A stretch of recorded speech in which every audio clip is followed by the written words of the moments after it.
السلام علیکم دوستو، میں ہوں خورشید خان اردو ادب سے۔ دوستو آج کا موضوع ہے موازنہ انیس و دبیر۔ آئیے شروع کرتے ہیں۔ اردو تنقید کی پہلی تقابلی کتاب کون سی ہے؟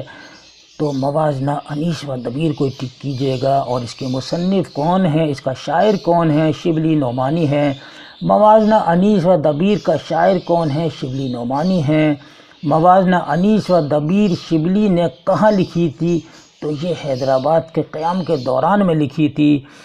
انیس و دبیر کا تقابلی مطالعہ شبلی نے کس عنوان سے کیا تھا؟ موازنہ انیس و دبیر کے نام سے۔ شبلی نے موازنہ انیس و دبیر کب لکھی تھی؟ 1904 میں لکھی تھی۔ شبلی 1905 میں حیدرآباد سے واپس آئے تو موازنہ انیس و دبیر پر پھر سے نظر ثانی کی اور 1906 میں اس پر یعنی کہ نظر ثانی کی۔ موازنہ انیس و دبیر پہلی بار شائع ہوئی 1907 میں، یعنی کہ 1906 میں اس پہ دوبارہ نظر ثانی کی تھی اور 1907 میں اس کو شائع کی تھی۔ اردو میں تقابلی ادب کی ابتدا کس سے ہوتی ہے؟ تو موازنہ انیس و دبیر سے ہوتی ہے۔ شبلی نے سوانح مولانا روم کے بعد کون سی کتاب تصنیف کی تھی؟ تو وہ موازنہ انیس و دبیر۔ شعر العجم سے پہلے شبلی نے اردو تنقید پر کون سی کتاب لکھی؟ تو موازنہ انیس و دبیر لکھی۔ دوستو ایسی سوالات آئیں گے اور یاد رکھیے گا ان سوالات کو۔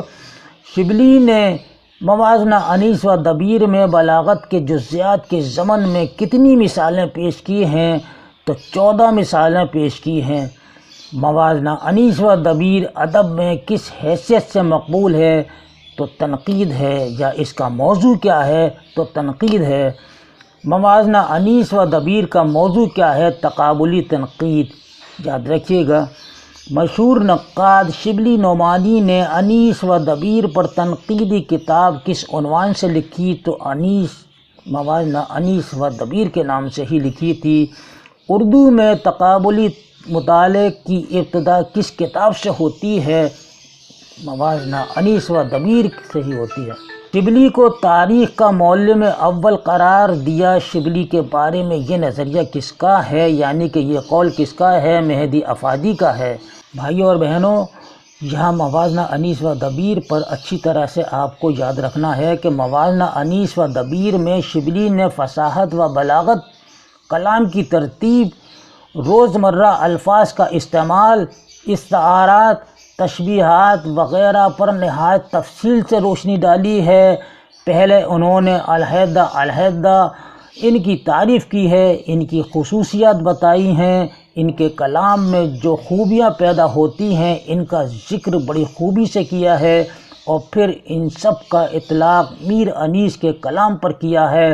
اور پھر موازنہ انیس و دبیر میں شبلی نے معانی و بیان کے اصولوں کو پیش نظر رکھا ہے۔ اردو میں تقابلی ادب کی ابتدا کس کتاب سے ہوتی ہے؟ تو موازنہ انیس و دبیر سے ہوتی ہے۔ یاد رکھیے گا، ایسے سوالات آئیں گے دوستو۔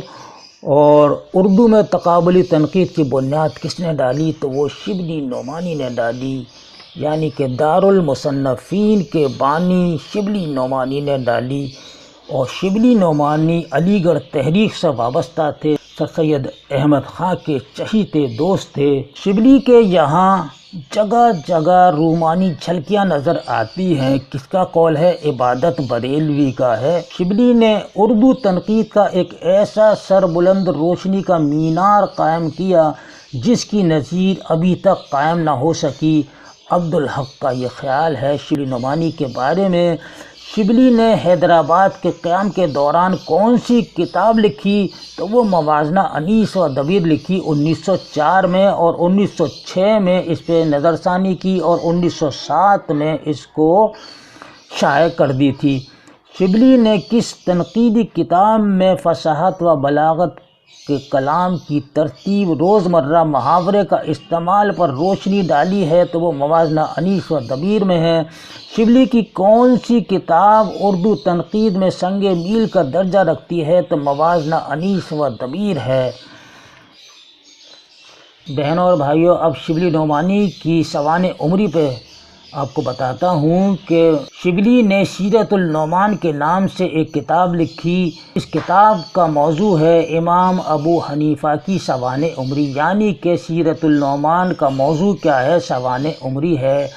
اس تصنیف کا پہلا حصہ 1889 میں اور دوسرا حصہ 1890 میں لکھا گیا، اور یہ کتاب 1891 میں مکمل ہو کر شائع ہوئی۔ سیرت النعمان الفاروق کے نام سے ایک کتاب شائع کی جو 2 حصوں پر مشتمل ہے۔ اس کا موضوع ہے حضرت عمر کی سوانح عمری۔ حضرت عمر کی سوانح عمری پر شبلی نعمانی نے کون سی کتاب لکھی؟ تو الفاروق لکھی تھی۔ اور سوانح مولانا روم کے نام سے بھی ایک کتاب شبلی نعمانی نے تصنیف کی ہے۔ یہ جلال الدین رومی کی سوانح عمری ہے اس کتاب میں، جو 1906 میں شائع ہوئی۔ سیرت النبی اس کتاب کی پہلی جلد شبلی نے مکمل کی تھی، اور دوسری پر شبلی نے کام شروع ہی کیا تھا کہ شبلی کا انتقال ہو گیا۔ ان کے بعد سیرت النبی کو شبلی کے شاگرد سید سلیمان ندوی نے خود شبلی کی فرمائش پر اور وصیت پر مکمل کیا تھا۔ یاد رہے کہ سیرت النبی کی کل 6 جلدیں ہیں۔ اسی طرح مقالات شبلی یہ 8 جلدوں پر مشتمل ہے۔ کلیات اردو بھی دیوان شبلی جو فارسی میں ہے، اور مسلمانوں کی گزشتہ تعلیم 1887 اسے شبلی نے پہلی بار تالیف قرار دیا ہے۔ المامون شبلی نعمانی کی مشہور کتاب ہے۔ اس میں مامون رشید کی زندگی اور عہد سلطنت کے حالات بیان کیے ہیں۔ اس میں ان اعتراضات کا جواب بھی ہے جو مسٹر پامر نے اپنی تصنیف ہارون رشید میں کیے تھے۔ سید سلیمان ندوی نے المامون کو تاریخ نبی العباس کا نچوڑ کہا ہے۔ پہلی اشاعت 1887 میں سر سید کی فرمائش پر المامون شائع ہوئی تھی۔ پہلا ایڈیشن پر نظر ثانی کی، اور سر سید نے 1889 میں اپنے مقدمے کے ساتھ المامون کو دوبارہ شائع کیا تھا۔ مکاتیب شبلی یہ شبلی کی 2 جلدوں پر مشتمل ہے، جس میں شبلی کے خطوط ہیں، یعنی کہ خطوط کا مجموعہ ہے، جسے سلیمان ندوی نے مرتب کر کے شائع کیا تھا۔ اسی طرح خطوط شبلی بھی یہ خطوط کا مجموعہ ہے۔ شبلی کے وہ خطوط شامل ہیں جو انہوں نے عطیہ بیگم فیضی اور زہرا بیگم کے نام لکھے تھے۔ اس مجموعے کو محمد امین زبیری اور سید محمد یوسف قیصر نے مرتب کر کے شائع کیا۔ خطوط شبلی بنام آزاد اس مجموعے کو سید محمد حسنین نے مرتب کر کے 1988 میں شائع کیا۔ خطوط شبلی بنام آزاد اس مجموعے کو سید محمد حسنین نے مرتب کر کے 1988 میں شائع کیا تھا۔ باقیات شبلی مقالات شبلی کی جلد ہفتم ان باقیات پر مشتمل تھی جو مقالات کی 7 جلدوں میں شامل نہ کیے گئے تھے۔ مشتاق حسین مزید تلاش و جستجو کے بعد باقیات شبلی کے نام سے ایک مجموعہ اور مرتب کیا جو 1965 میں شائع ہوا تھا۔